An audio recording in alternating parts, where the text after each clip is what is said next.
Well, the light of the world has been in Tibet and China and India for a very long time. That has been shifted into South America, and so South America is going to be the new Tibet of the world.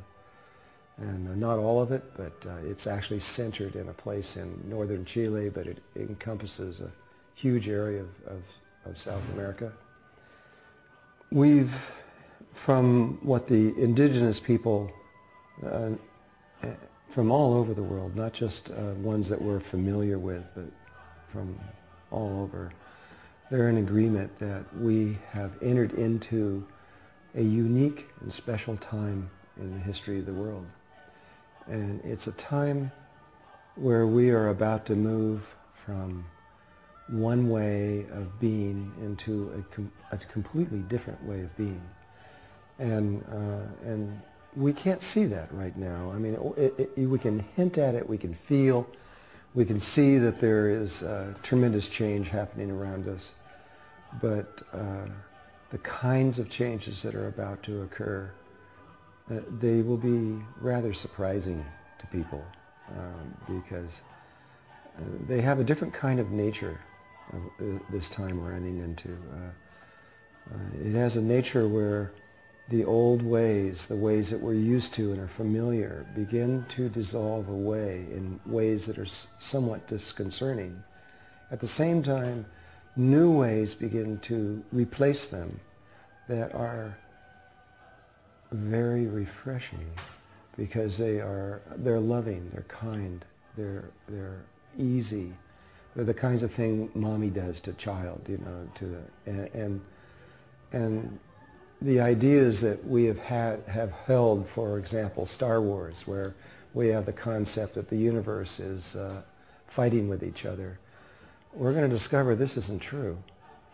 That actually the universe is a living being, and it's conscious, and it's very old, and it cares about itself in lots of ways, and so, like I said, the ideas of Star Wars are just really a mental fear of humans. In truth, the universe really does everything it can to help each other. And we're entering into a time where that's going to become obvious. Where it looks helpless, we're going to find support. And where everything just looks like there's just no way out, we're going to find the way out. We're going to see the light to go through it. And so it's a time of great hope that we're entering into. The Mayans specifically, when they talk, they call this time the end of time, because it's the end of a very long cycle. And it's the beginning of a new cycle. It isn't like everything just comes to an end. It's just the end of one cycle and the beginning of the other. But it depends on which part of the cycle the Mayans are talking about. If they're talking about the old part of the cycle, which is what we're familiar with, that's the banking systems, the religions, the governments, and all this kind of stuff, that's going to become extremely unstable. And if they're correct, it's going to break apart completely and dissolve away. But in its place is a brand new way of being, a way that we haven't seen on Earth in almost anybody's lifetime in a long, long, thousands and thousands of years, where fear goes away. We are about to the end of polarity, and the ideas of good and evil, the entire structure of what good and evil means, which is much more complex. If you look at the idea of good and evil, or good and bad, no matter what polarity you think of, you'll also see that there's a third one. So if you get hot and cold, there's warm. If you go up and down, there's the middle. If you go the sun and the earth, there's the moon. If you go male and female, there's child. On and on and on. Our time is past, present, and future. Space is X, Y, Z axis. And this is all a function of how we're interpreting the one reality. That one reality isn't going to change, but our consciousness is going to change. And when it does, we're going to drop that. We're not going to see that anymore. And instead, we're going to see the unity of all life. And in the perception of that, when that perception changes, then it changes everything. And all our sense of lack, of need, or can't do this, or we have to heal, all those things go away. They just end. And we then realize that the whole universe is one living being. And there is only one spirit moving through everything, and one consciousness.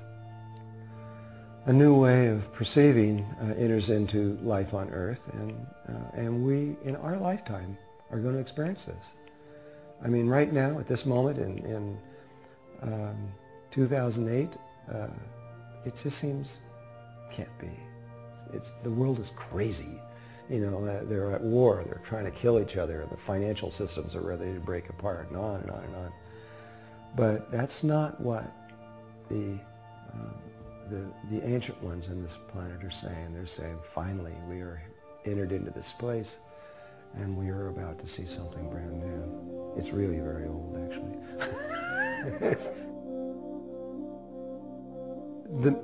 It isn't that there is a mission. It isn't that there's really anything to do. It is about transformation, and it's vibration, it's beingness rather than doing. Doingness is, or having to do or having to accomplish, is part of polarity consciousness. But we're going to enter into a state soon, and we have actually already entered into it. We just aren't. It's still a baby. It's still growing. But the very idea of needing to do something in order to accomplish something, or that we need something because we feel like we lack it, just will be obsolete. Those ideas won't even enter into us, because we will have the ability to achieve anything instantly on any level of existence imaginable. We are about to gain control of the dreaming state of the heart. And that is the place where creation took place in the first place. We think that we're living on a planet that's floating around the sun. It isn't true. There is no planet and there is no sun. There isn't anything. It's just pure consciousness and nothing more. And the images that we are looking at, the stars, the planets, and the moons and everything, are really a dream that it was created in the heart a long time ago. And when we enter back into the state of the living heart, we begin to dream the way we did millions of years ago, we'll realize that we can just change anything. In the beginning, when that takes place, it's funny because people get excited about it, actually, because, and usually what happens, because we've watched this on other planets and other places and other times, is that they go, oh wow, and they start fixing everything in their body, and they heal everything, and then they give themselves all kinds of money and everything they think they need, and then they realize, well, there's more than that, and all those things kind of go to the wayside, and then they begin to, another thing they do is make themselves very beautiful, because you can change anything in your body. It's just an image.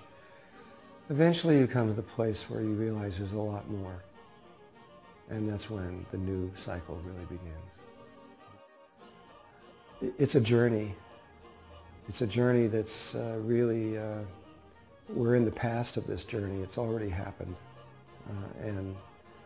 And what life is about to do is something that is never done before, ever.